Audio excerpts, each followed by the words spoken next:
can't climb on them, but with your thieving skills, I bet you could pull it off.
IQ of at least 140 to figure this one out.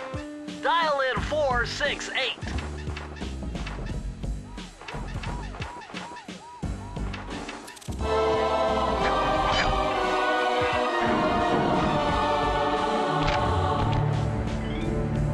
Oh yeah, this will come in handy. It's Suzanne Cooper's notes pertaining to water safety. With this knowledge under your belt, you won't have to waste a charm whenever you fall into water.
I did the kind of layout design for this world using Legos, and it